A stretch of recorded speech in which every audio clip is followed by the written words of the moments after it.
इनको लड़ाई लगवानी नहीं बोलते मुसलमान में, इसलिए सुप्रीम कोर्ट ने जिसे डिस्प्यूटेड स्ट्रक्चर कहा, विवादित ढांचा कहा, उसे बाबरी मस्जिद कह कर इन लोगों ने लड़ाई लगाने का काम किया। कुछ नहीं, बाबरी मस्जिद थी है ता कयामत तक इंशाअल्लाह ताला रहेगी। और हम 6 दिसंबर 1992 के दिन हुआ उसको हम ब्लैक डे डेमोक्रेसी का बोलते रहेंगे। और एक मस्जिद आपने छीन लिया सुधांशु जी, अब और हम मस्जिद आपको छीनने नहीं देंगे। 1992 के दिन हमारी बाबरी मस्जिद को धोखे से शहीद कर दिया गया था। उस वक्त भी हमने कहा था कि अगर यही चलता रहा देश के अंदर तो देश को किस दिशा में लेकर आप चले जाएंगे।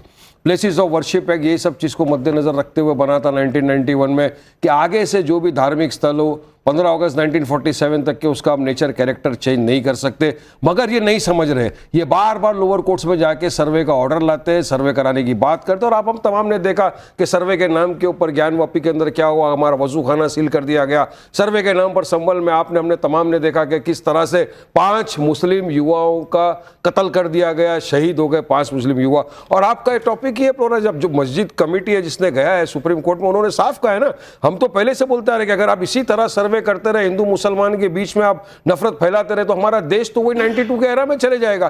तो जब 91 प्लेसेस ऑफ वर्शिप एक्ट, उसका फायदा क्या हुआ? उसका इंटेंट और इंटेंशन तो एक ही था ना कि देश में नफरत खत्म हो जाए, हिंदू मुसलमानों के बीच में भाईचारा बना रहे, गंगा जमनी तहजीब जो थी वो बनी रहे। मगर आप तो सबको खत्म करने के चक्कर में आ गए। प्लेसेस ऑफ वर्शिप एक्ट आप मानते हैं? बिल्कुल मानते हो। तो उसमें कहा है कि एएसआई जो प्रोटेक्टेड मॉन्यूमेंट्स हैं उस पर वो लागू नहीं होती है। सुनिए, जब पूरा तो नहीं मान बहुत अच्छा टॉपिक आपने छेड़ा है। जब पार्लियामेंट में लोअर हाउस और अपर हाउस में चर्चा हुई थी प्लेसेस ऑफ वर्शिप एक्ट को लेकर, उस वक्त सारी चीजों को मद्देनजर रखते हुए चर्चा किया गया था। उसमें एएसआई प्रोटेक्टेड मॉन्यूमेंट भी थे, उसमें जो प्लेसेस ऑफ वर्शिप जहां जहां मॉन्यूमेंट, दरगाह, मस्जिद वगैरह मंदिर थे, सब चीज को मद्देनजर रखते हुए चर्चा हुई और सबको मद्देनजर रखते हुए प्लेसेस ऑफ वर्शिप एक्ट 1991 बनाया गया। अभी आप अगर लाओगे कि नहीं उसके अंदर टेक्निकल ये निकाल के कि एएसआई हमको सर्वे अलाउड है, अरे एएसआई ने जो पिटीशन डाला था वो पिटीशन थी राइट ऑफ वे के लिए संभल में। लेकिन आधा एक्ट कभी भी आप सपोर्ट नहीं कर सकते, करना है तो पूरा करना होगा। लेकिन सुधांशु जी ये वारिस भाई कह रहे हैं कि बड़ा डिस्कशन हुआ था।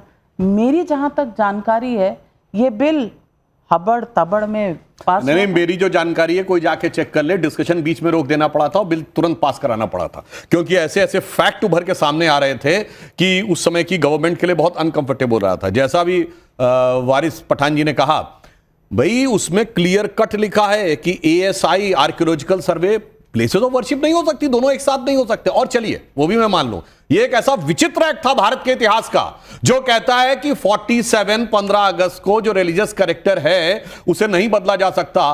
पर रिलीजियस कैरेक्टर की डेफिनेशन क्या है ये एक्ट में कहीं नहीं लिखी। कौन कौन से मॉन्यूमेंट्स का क्या क्या रिलीजियस कैरेक्टर था ये कहीं डिफाइंड नहीं है। तो काशी विश्वनाथ में यही तो विषय है कि 15 अगस्त 47 को अगर वहां तहखाने में पूजा होती थी तो रिलीजियस कैरेक्टर तो 1993 में बदला गया।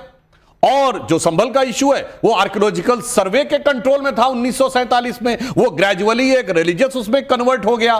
तो इसलिए अगर बिल्कुल टेक्निकल जाएं तो आपको बहुत साफ समझ में आता। और वैसे मैं एक बात ये कहना चाहूंगा कि साहब जो धमकी देने की बात है, तो आज आपने कहा ना 6 दिसंबर है, मैं बताना चाहता हूं 6 दिसंबर को रात 11:15 बजे, मैं यंग एज में मुझे याद है, छत के ऊपर 11:15 बजे बीबीसी हिंदी सेवा से का बुलेटिन आता था और उसमें बाला साहब ठाकरे जी ने कहा था कि अगर मेरे कारसेवकों पे यह आरोप है कि बाबरी मस्जिद उन्होंने गिराई तो हमें गर्व है जो आज आपके साथ है। मगर मजे की बात है, शाही इमाम जो थे जामा मस्जिद के इमाम बुखारी, उनका जानते हैं, कोई रिकॉर्डेड हो तो बीबीसी में जाकर कोई सुन सकता है। उन्होंने कहा बड़ी लो टोन में बाबरी मस्जिद मिसमार कर दी गई है, हम हर आदमी से ये अपील करते हैं कि अमन और चैन बना के रखे। एंड द सेम शाही इमाम 1987 बोट क्लब की रैली, उन्होंने ये कहा कि राजीव गांधी सुन लो, तुम्हारी हुकूमतें हमारी कदमबोसी करके ही रही हैं, तुम्हारी मां भी हमारे आगे झुककर ही हुकूमत करती थी और तुम्हें भी झुकना पड़ेगा।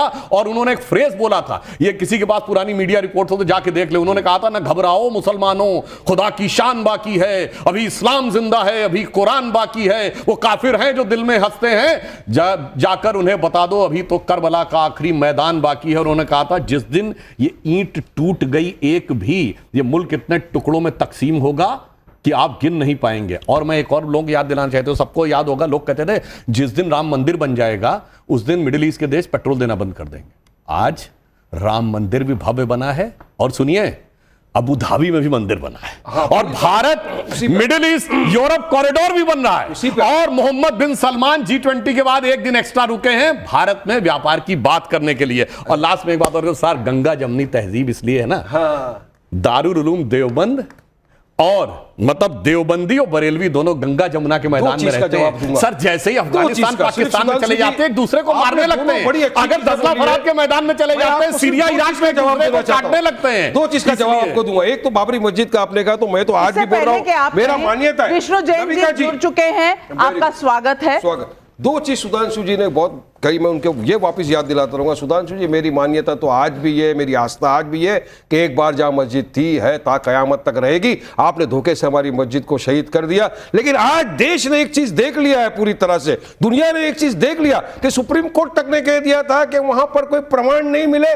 कि मंदिर को तोड़ के मस्जिद बनाई गई है, लेकिन आज एक प्रमाण पूरा दुनिया देख रही कि मस्जिद को वाकई में शहीद करके तोड़ के आपने मंदिर में बनाया है। बात नंबर 2, आपने कही बाल ठाकरे साहब खुश हुए थे। बिल्कुल, बाल ठाकरे साहब और ये साथ में आजकल कांग्रेस और समाजवादी 10 सेकंड, बहुत इंपॉर्टेंट टॉपिक आज की बोलना चाह रहा हूं मैं। अभी जो इलेक्शन गए, मुसलमानों ने भर भर के वोट दिया उद्धव ठाकरे की पार्टी को, कांग्रेस साथ में थी, समाजवादी साथ में थी।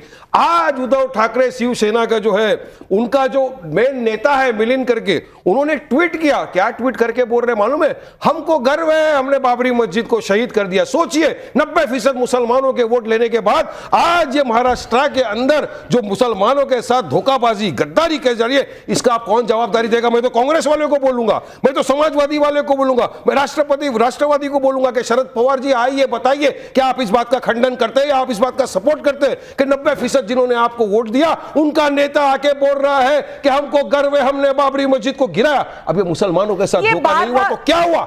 ये मुसलमानों के पीठ में खंजर नहीं भोंका तो क्या हुआ? नहीं, पर ये बात करते हैं, आप बार बार बात करते हैं कि सुप्रीम कोर्ट की जजमेंट ने कहा कि यहां कोई मंदिर नहीं था। सुप्रीम कोर्ट ने कहा कि इसके नीचे एक स्ट्रक्चर था लेकिन वो इस्लामिक नहीं था। एक मिनट, मैं बताता हूं। सुप्रीम कोर्ट ने जो कहा, उसने कहा 12वीं शताब्दी से पहले यहां पर कोई मंदिर था, उसका आर्कियोलॉजिकल एविडेंस नहीं मिला। और मैं चुनौती से कहता हूं, अगर आप डॉक्यूमेंट्री एविडेंस को नकार दें तो 6 दिसंबर 92 से पहले वहां कोई स्ट्रक्चर था, इसका कोई आर्कियोलॉजिकल एविडेंस आज नहीं है।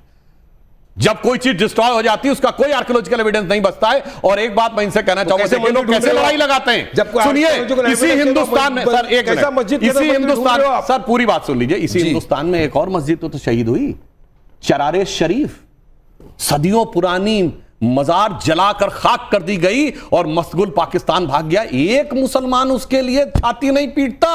और किस लिए शहीद की गई? कि मजार कुफ्र है। बताइए, मुसलमानों की सबसे बड़ी मस्जिद, एक मिनट सर, हजरत बल, जहां मोहम्मद साहब का बाल रखा है, जिसे मुई मुकद्दस कहते हैं, वहां पर आतंकवादी घुस के कब्जा कर लिए, किसी ने नहीं कहा कि वो नापाक हो गई। इनको लड़ाई लगवानी मुसलमान में, इसलिए सुप्रीम कोर्ट ने जिसे डिस्प्यूटेड स्ट्रक्चर कहा, विवादित ढांचा कहा, उसे बाबरी मस्जिद कह कर इन लोगों ने लड़ाई लगाने का काम किया। कुछ नहीं, बाबरी मस्जिद थी है ता कयामत तक इंशाअल्लाह ताला रहेगी। और हम 6 दिसंबर 1992 के दिन हुआ, उसको हम ब्लैक डे डेमोक्रेसी का बोलते रहेंगे। और एक मस्जिद आपने छीन लिया सुधांशु जी, अब और हम मस्जिद आपको छीनने नहीं देंगे इंशाअल्लाह। संविधान के दायरे में रहकर बात रखते रहेंगे। नहीं, ये धमकी है क्या? यही जमात ने आज कोर्ट में भी कहा, आप बार-बार ये कहते हैं संविधान के दायरे में रहकर अपनी बात करते संविधान कहां से आ गया? जब आप अयोध्या का वर्डिक्ट नहीं मानते, जब आप कोर्ट की प्रक्रिया नहीं मानते, तो संविधान के आप कैसे बिलीवर हो गए? लेकिन अब मैं जमाई साहब से पूछना चाहती हूँ, अमीक जमाई साहब, एक तो ये बोलते हैं जो बोलते हैं, दूसरी तरफ से राम गोपाल यादव जी बोलते हैं। राम गोपाल यादव जी कहते हैं छोटे छोटे जज देश में आग लगवा रहे हैं। आज उन्होंने कहा हाँ होगा ही, अगर इस तरह से कोर्ट में दायर किए जाएंगे पिटीशंस तो अशांति होगी। मैं पूछना चाहती हूं, किसको डरा रहे हैं, किसको धमका रहे हैं? क्योंकि 92% वोट आपका मुसलमानों से आता है। ये 2024 के लोकसभा इलेक्शंस दिखाते हैं, इंडिया गठबंधन को 92% मुसलमानों का वोट मिला। तो बस उन्हीं के लिए, एक वोट बैंक के लिए ये स्टेटमेंट्स हैं। बात से मुसलमानों की नहीं नाविका जी, आपका कार्यक्रम पूरे देश में इस वक्त करोड़ों लोग देख रहे होंगे।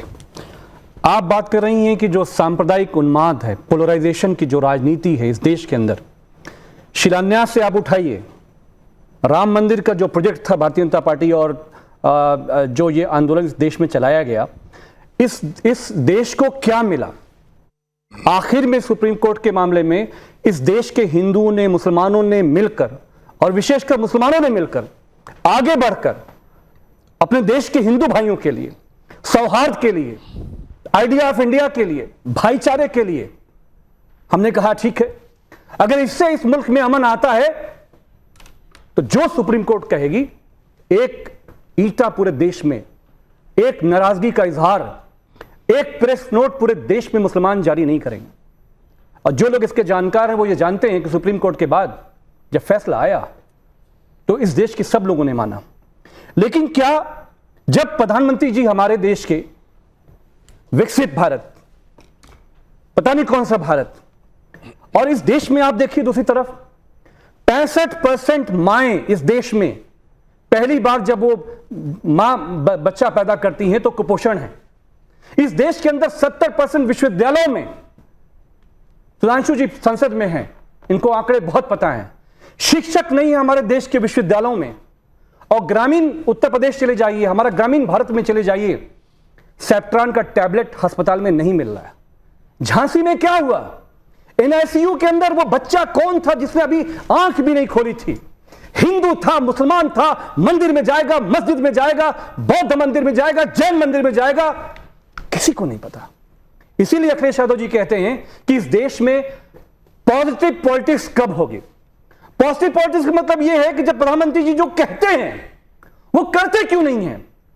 क्या यह बात सही नहीं कि पुष्पमित्र शुंग का, जब हम इतिहास में जाएंगे, हम इतिहास के छात्र हैं, स्टूडेंट रहे हैं, पुष्पमित्र शुंग ने इस देश के अंदर यहां से लेकर अफगानिस्तान तक, नाविका मैम, पूरे देश में उसने जो है बौद्ध मठों को जमीन में दफना दिया। आपका नाम बताइए, हवा मत दफना दिया था। कोट करिए सोर्स, और करिए, हवा में झूठ मत बोलिए, सोर्स कोट करिए, सोर्स कोट करिए, सुधांशु सोर्स कोट करिए, और एविडेंस नहीं, एविडेंस किताब बताइए, सोर्स किताब बताइए, और सुनिए, फैक्ट पर बात जैन मंदिर, अच्छा ये जैन मंदिर, गुजरात में जैन मंदिर, जहां भारतीय जनता पार्टी को मौका मिलता है जैन समाज पर चढ़ाई करने का काम करते हैं, और एक सैकड़ों साल पुरानी मंदिर पे हिंदू समाज के लोगों ने कब्जा कर लिया।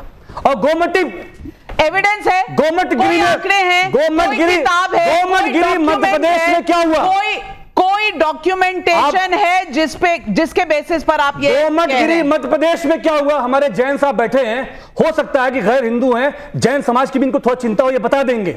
गोमटगिरी में हिंदू समाज के लोगों ने मंदिर को कब्जा किया। मेरा सवाल सिर्फ ये है कि जो हजारों साल के इतिहास हैं, मंदिर खोदना, मस्जिद खोदना, बौद्ध मत खोदना, जहां पे जिस मंदिर में जाइए बुद्धा की मूर्तियां निकलती हैं, कल लोग आएंगे कहेंगे साहब मंदिर गिराइए, मंदिर का सर्वे कराइए, बड़ा यही होगा इस देश के अंदर। मैं सुधांशु जी से पूछता हूं, प्रधानमंत्री जब ये कहते हैं कि हम इस देश को दुनिया में आगे ले जाना चाहते हैं, दुनिया में हम नेता बनाना चाहते हैं, आप नेता नहीं, इस देश को आग लगाकर खाक कर देना चाहते हैं। अब मैं बताता हूं सरेआम कैसे झूठ बोलता है कोई व्यक्ति दिखाई पड़ रहा है।